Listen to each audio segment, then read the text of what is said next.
Welcome to Choice Classic Radio, where we bring to you the greatest old-time radio shows. Like us on Facebook, subscribe to us on YouTube, and thank you for donating at choiceclassicradio.com.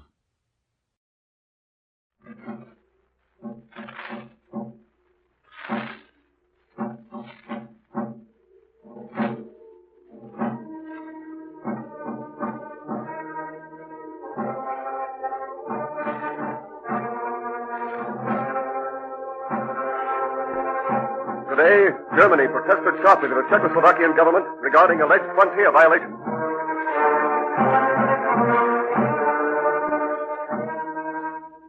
This morning in Canton, China, Japanese bombers killed 600 and injured nearly 1,000 men, women, and children.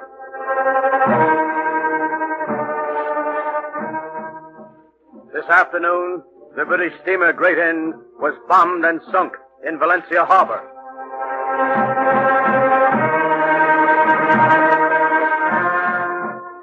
Tonight, as millions of Americans prepare to celebrate Memorial Day, a day consecrated to the memory of our fallen heroes, the Columbia Workshop presents Bury the Dead.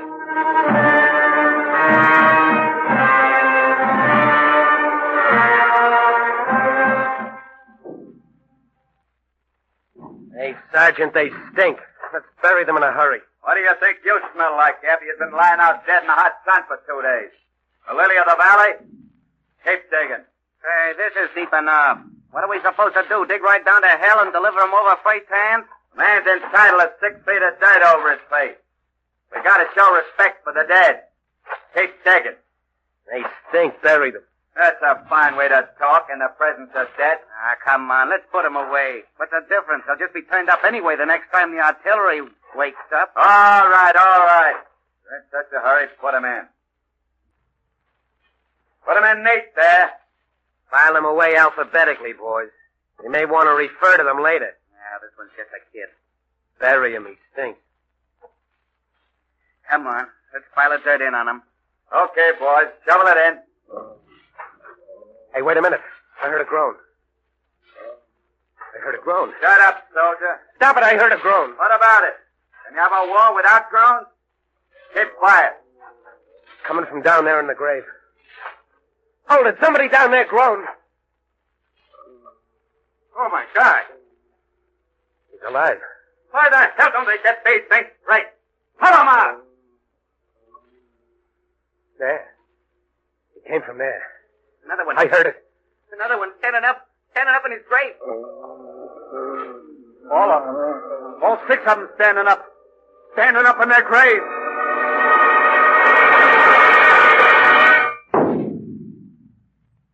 What do you want? Don't bury it. Hey, let's get out of here. Stay where you are. I'll shoot the place man no move. Don't bury it. We don't want to be buried. Hurry on, man. Hurry on, I said. Captain! Captain! Where the hell is the captain? Don't go away. Stay with us. We want to hear the sound of men talking. Don't be afraid of us. We're not really different from you. We're dead. That's all. That's all. Are you afraid of 6 dead men? You who've lived with the dead, with so many dead, and eaten your bread by their side when there was no time to bury them, and you were hungry. Are we different from you? An ounce of soul lead in our hearts, none in yours. A small difference between us. Tomorrow or the next day, the lead will be yours, too. Talk as our equal. That's the kid. Say something to us. Forget the grave as we would forget it. I'm not drunk, Captain. No, not crazy either. They just got up all together and looked at us. Look. Look for yourself, Captain. You see? I see. I was expecting it to happen someday. So many men each day. It's too bad it had to happen in my company. Gentlemen, at ease.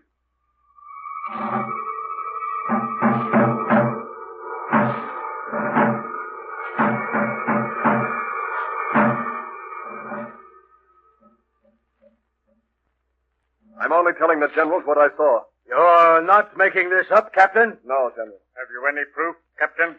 The 4 men in the burial detail and the sergeant, sir. Time of war, Captain, men see strange things. Ghosts, for instance. They weren't ghosts. They were men killed 2 days, standing in their graves and looking at me. Captain, you're becoming try. I'm sorry, sir. It was a trying sight. I saw them. What are the generals going to do about it? Don't stand there croaking. What are the generals going to do about it? Have them examined by a doctor. If they're alive, send them to a hospital. If they're dead, bury them. It's very simple.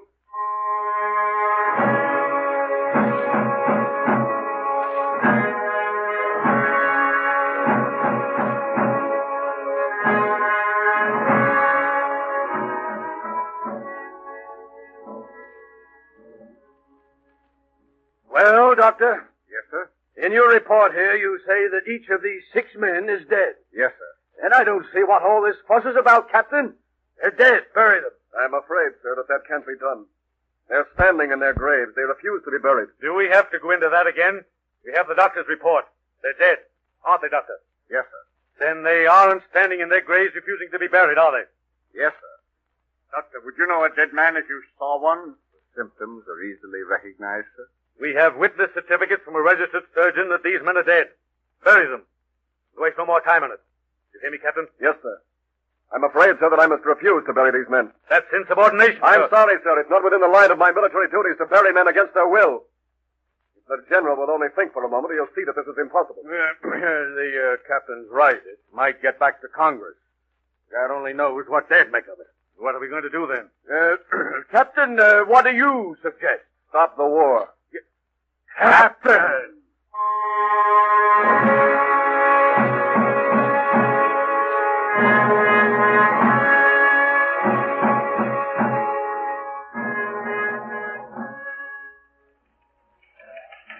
Hurry it up, Bart. That's the story, Chief. Straight as a rifle barrel to help me. Listen, I've been running the newspaper longer than you've been shaving, and I never heard anything like it before. No, something's happening. Somebody's waking up. It didn't happen. Listen, I got it straight. Those guys just stood up in the grave and said, you can't bury us. To help me, it's true. Get me McCready at the War Department. It's an awfully funny story. The story of the year, the story of the century, the biggest story of all time. Men getting up with bullets in their hearts and refusing to be buried. Who do they think they are? Hello, McCready. This is Henson of the New York. Yeah. Listen, McCready, I got this story about the 6 guys who refused to be... Yeah. Okay, McCready, if that's the way the government feels about it. Well, what does he say? No. Holy... But people got a right to know. In time of war, people have a right to know nothing.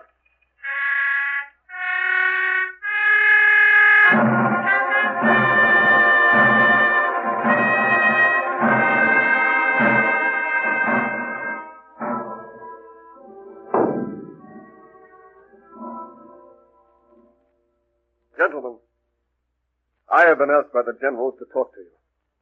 To talk to you not as your former captain, but as a friend. To talk to you man to man.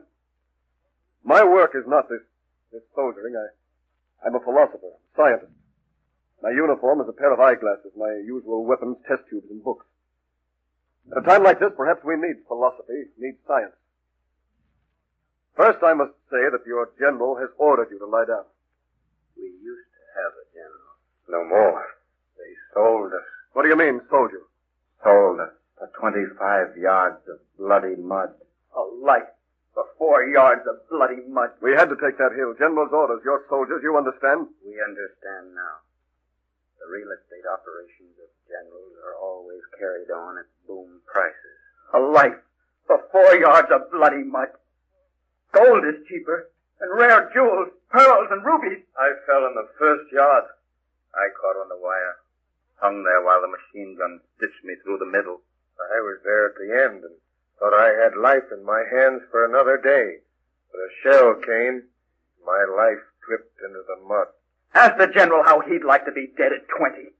20, General! 20! Other men are dead. Too many. Men must die for their country's sake. If not you, then others. This has always been. Men died for Pharaoh and Caesar in Rome 2,000 years ago and more, and went into the earth with their wounds. Why not you? Men. Even the men who died for Pharaoh and Caesar and Rome must in the end, before all hope is gone, discover that a man can die happy and be contentedly buried only when he dies for himself or for a cause that is his own. And not pharaohs, or Caesars, or Rome. I see, General.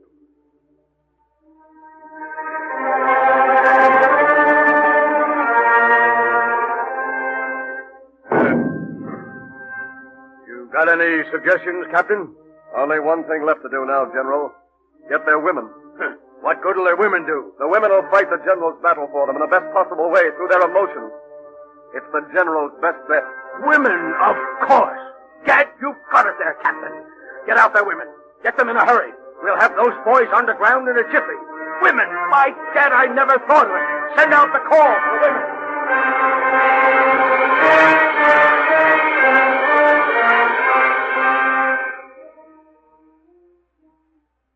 Ladies, you are all Gold Star mothers, wives, and sweethearts. You want to win this war. I know it. Now here's your chance to do your part. A glorious part. You're fighting for your homes, your children, your sisters' lives, your country's honor. You are fighting for religion, for love, for all decent human life. Wars can be fought and won only when the dead are buried and forgotten. How can we forget the dead who refuse to be buried? We must forget them. There's no room in this world for dead men. They will lead only to the bitterest unhappiness for you, for them, for everybody. Go, ladies. Do your duty. Your country waits upon you.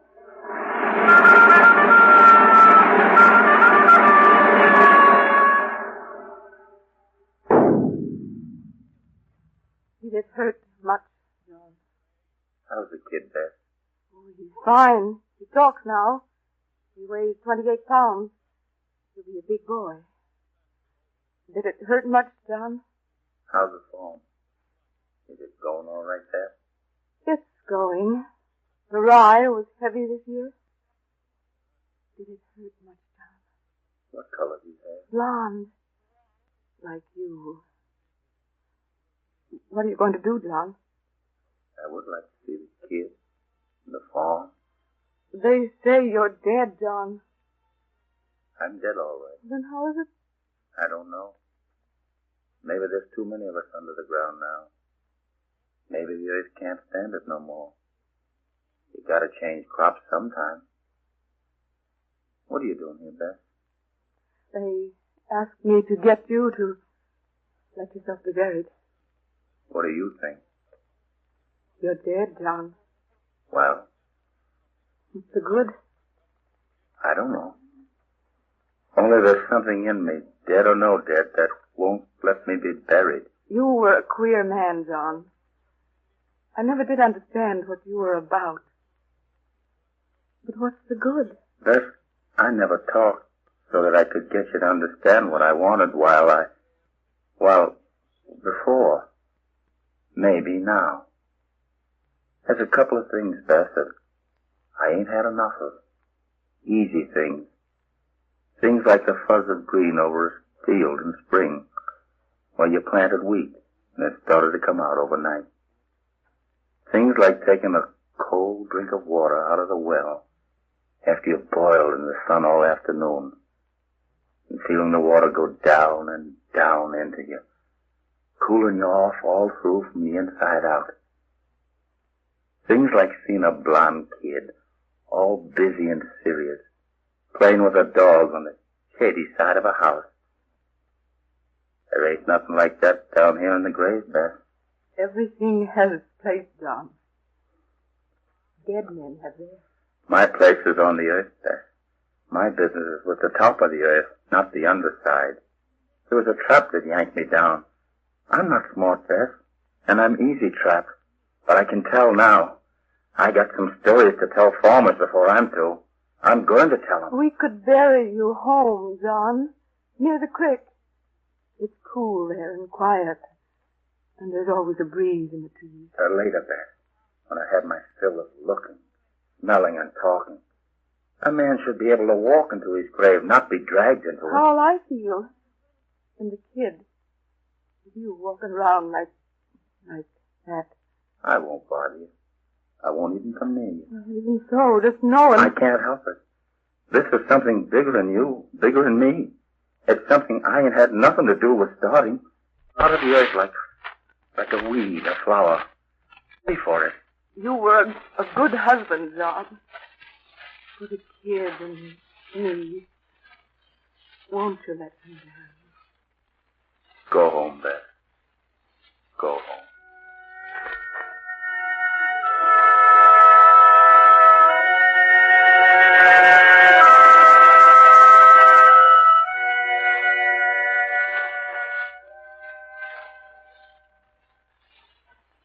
Let me see your face, son. You don't want to see it, Mom. My baby's face. One before you. You don't want to see it, Mom, I know. Didn't they tell you what happened to me? I asked the doctor. He said a piece of shell hit the side of your head, but even so... Don't ask to see it, Mom. Baby, listen to me. I'm your mother. Let them bury you. There's something peaceful and done about a grave. I was only 20, Mom. I hadn't done anything. I hadn't seen anything. I never even had a girl. I spent 20 years practicing to be a man. And then they killed me. Oh, being a kid's no good, Mom. You try to get over it as soon as you can.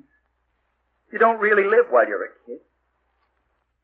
You mark time, waiting. I waited, Mom. But then I got cheated. They made a speech and played a trumpet, dressed me in a uniform, and then they killed me. Oh, baby. Baby, there's no peace this way. Please, let them bury you. No, Mom. Then once, now, so as I can remember, let me see your face, my baby's face. Mom, the shell hit close to me. You don't want to look at a man when a shell hits close to him. Let me see your face, Jimmy. All right. Look.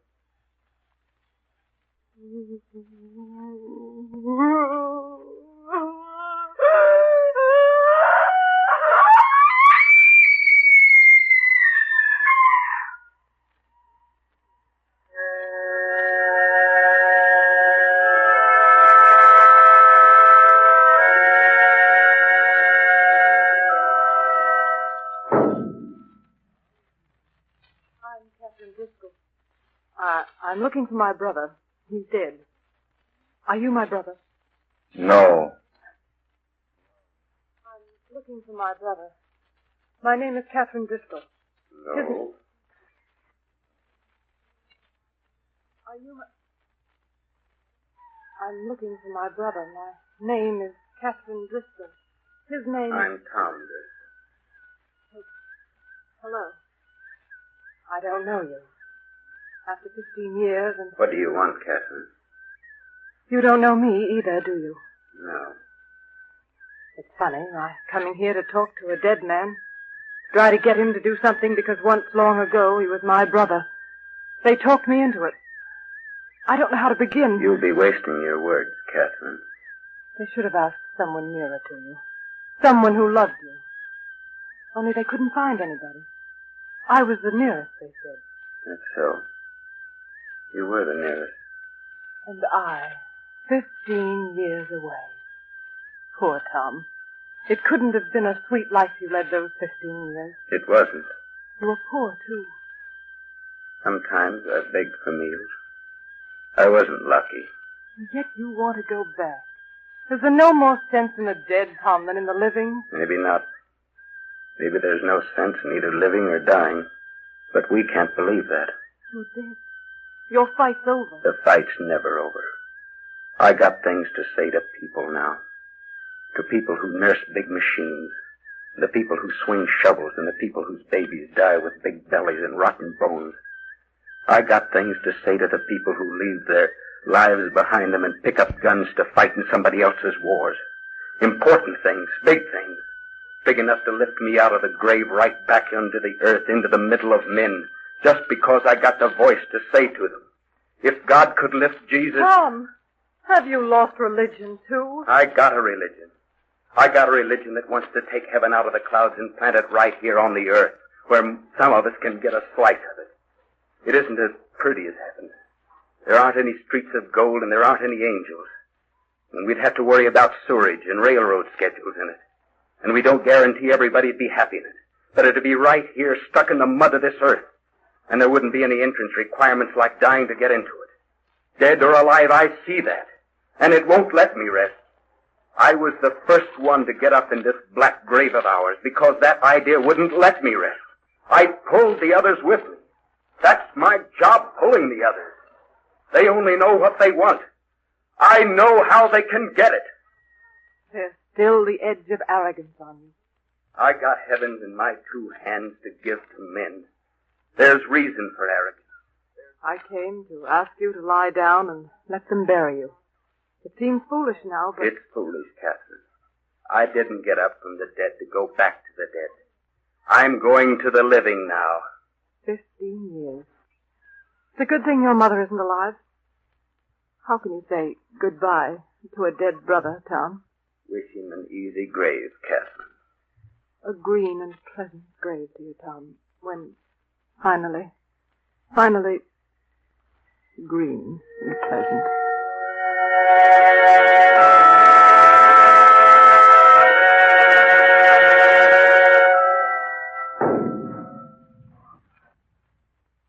Well, say something.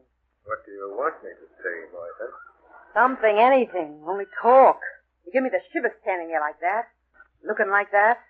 Even now, after this, there's nothing that we can talk to each other about. Oh, don't talk like that. You talked like that enough when you were alive. It's not my fault that you're dead. All right, Martha. What's the difference now? Well, I just wanted to let you know. Now I suppose you're going to come back and sit around and ruin my life altogether. No, I'm not going to come back. Then what are you... I couldn't explain it to you, Martha. No. Oh, no, you couldn't explain it to your wife. But you could explain it to that dirty bunch of loafers down at that old garage of yours. And you could explain it to those bums in the saloon on F Street. I guess I could. Things seemed to be clearer when I was talking to the boys when I worked over a job. And I managed to talk so people could get to understand what I meant down at the saloon on F Street. It was nice standing there Saturday night, the beer in front of you, and a man or two that understood your own language next to you, talking, about Babe Ruth, or the new Orleans system that Ford was putting out, or the chances of us getting into the war. Yes, you were happy those times. But you weren't happy in your own home. Oh, I know, even if you don't say it. Well, I wasn't happy either. Living in 3 rotten rooms that the sun didn't hit 5 times a year. Watching the roaches make picnics on the walls. Happy. I did my best. $18.50 a week. Your best. $18.50. Condensed milk. A $2 pair of shoes once a year. $500 insurance. Chopped meat. Oh, how I hate chopped meat. $18.50. Being afraid of everything. Of the landlord, the gas company. Scared stiff all the time and getting nothing out of life. Why shouldn't I have had a baby? Who said that I shouldn't have had a baby? $18.50? No baby. I would have liked a kid. Would you?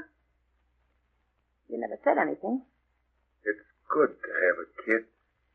Kid's somebody to talk to. First, in the beginning, I thought we'd have a kid someday. A kid would have helped. Oh, no, it wouldn't. Kids don't help the poor. Nothing helps the poor. Oh, no, I'm too smart to have 6 dirty kids on $18.50. Now it's worse. You're $20 a month. You hire yourself out to be killed and I get $20 a month. What's the war to me that I have to sit home alone at night with nobody to talk to? What's the war to you that you had to go off and get yourself... That's why I'm standing up now, Martha. Yeah, that's just like you. To wait until it's too late. There's plenty for live men to stand up for. All right, stand up. It's about time you talk back. It's about time all you poor, miserable 1850 guys stood up for themselves and their wives and the kids they can't have. Tell them all to stand up. Tell them! Tell them!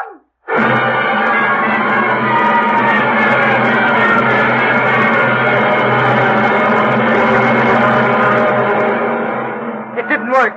Now you've got to put it in. I knew it would work. Smear it over the headlines. It didn't work. Put it in the headlines. They won't be buried. It didn't work, extra. It didn't work. It didn't work. They're still standing. Somebody do something. Sure, they're standing. From now on, they'll always stand.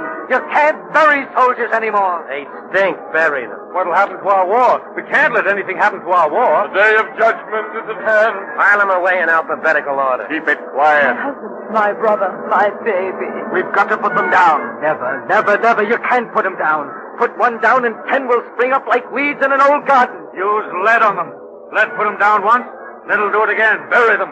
Bury the dead. The dead have arisen. Now let the living rise, singing. Oh, do something. Do something. Extra! They're still standing. Here you are. Do something. Elliot, this isn't 1918. This is today. See what happens tomorrow. Anything can happen now. Anything.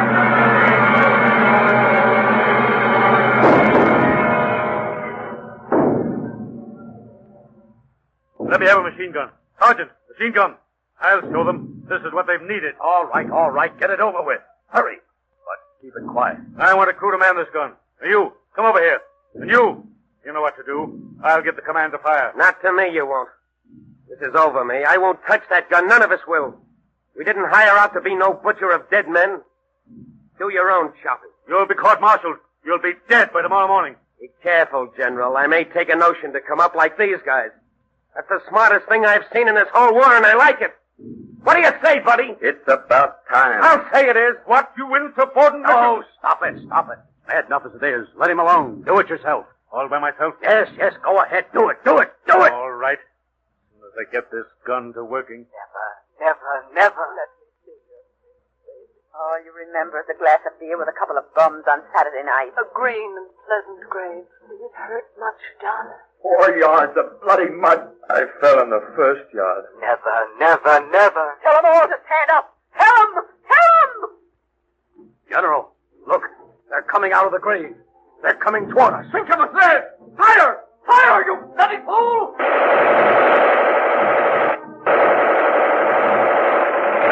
No good. Doesn't stop them. Nothing will stop them. You killed them once. You can't kill them again. Think of us there. Keep on firing. Don't stop. Keep firing. The others, the living men, they're falling in behind them. Stop them. You can't stop them. That's right, General. Once they've started, you can never stop them. Nothing can stop them now.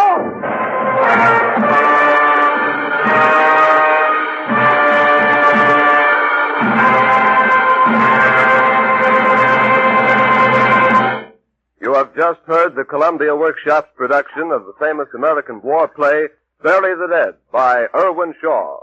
Bury the Dead was adapted for radio and directed by William N. Robeson.